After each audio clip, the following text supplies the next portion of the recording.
Haïtien, bonsoir. Et aujourd'hui, je viens dire je viens vous reprocher un peu sur le fait que vous êtes un peu, pour ne pas dire très lâche.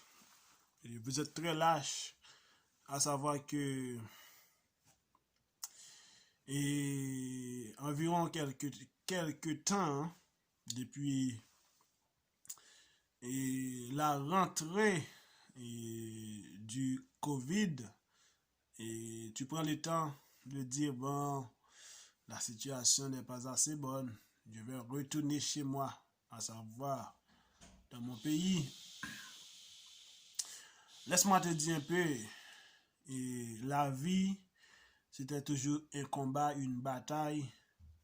Donc ce sont tous ceux et celles qui n'étaient jamais relâchés, qui étaient gagnants. Donc vous qui décidez de retourner, de demander et un voyage vers Haïti, donc c'est une très bonne chose.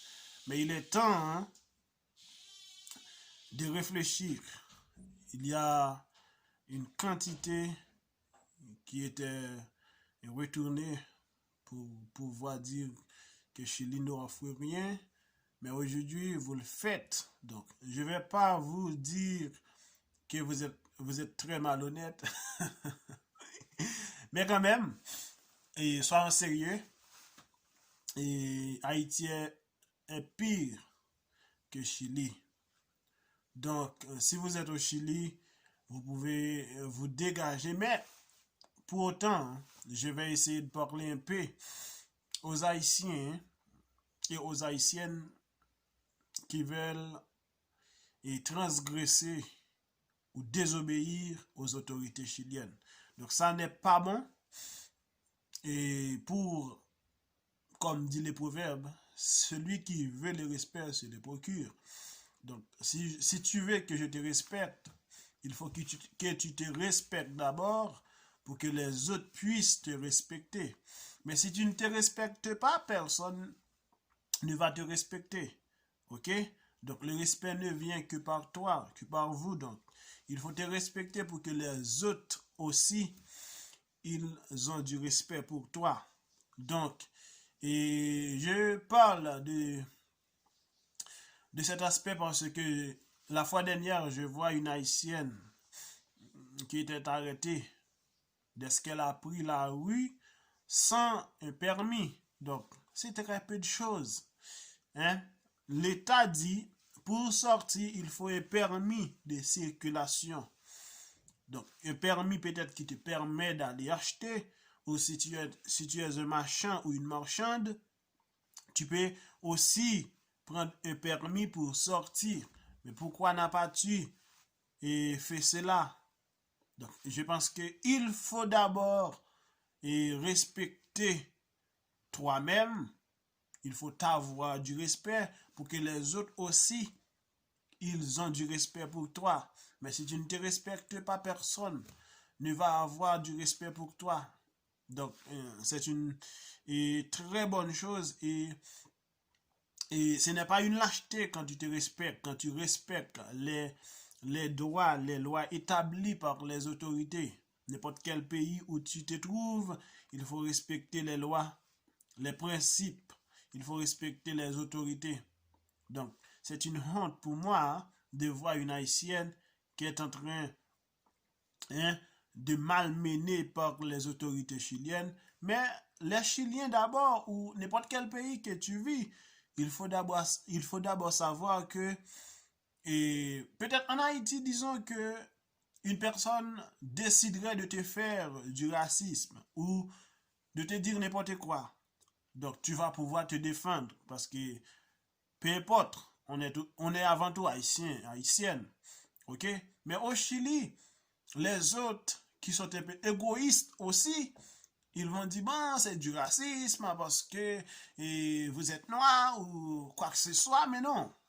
Avant tout, il faut savoir que vous avez dépassé les bornes. Ok?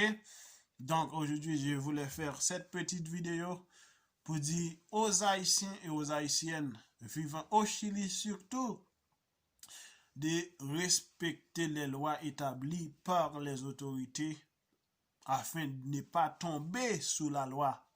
Donc, quand est-ce que les autorités établissent un principe, donc vous ne respectez pas ce principe-là, donc vous allez juger, vous allez payer pour cette infraction, ok, posée. Donc, je pense que pour ne pas dire que les Chiliens sont racistes, effectivement, ils sont racistes, mais toi aussi, quand tu ne te respectes pas les lois, toi aussi, tu es un raciste. Parce que tu ne te respectes pas, tu ne respectes pas les lois, tu ne respectes pas les principes. Donc, tu es toi-même un raciste. Donc, faisons de notre possible, de notre mieux, afin d'observer, de respecter les lois. Je sais que la situation est pénible, est douloureuse, mais ça ne veut dire pas pour autant tu vas dépasser les bornes. Tu vas surpasser, ok, les limites établies par les autorités. Donc moi aussi, je suis peut-être un peu en difficulté aussi. Toi aussi, pas de différence. Ok? Mais si je vais sortir, je vais acheter quelque chose. Donc, je vais premièrement prendre le permis. Ok? Et si je vais au marché, peut-être je suis un marchand par exemple, je vais faire en sorte que j'ai mon permis de sortie. Ok? Donc, comme dit la Bible, si vous observez la loi, vous n'allez pas tomber sous la loi. Vous n'allez pas être puni par la loi. Mais si vous ne respectez pas la loi, vous allez être puni. Vous allez être puni par la loi. Donc aujourd'hui, faisons de notre mieux pour ne pas tomber sous la loi, pour ne pas dépasser les limites, pour ne pas franchir les limites. Donc c'était mon petite vidéo afin de vous encourager de ne pas suivre la mauvaise voie, mais plutôt la bonne, pour ne pas dire la meilleure. Soyez prudents, soyez attentifs et attentives. Je vous aime. Prudent, hein?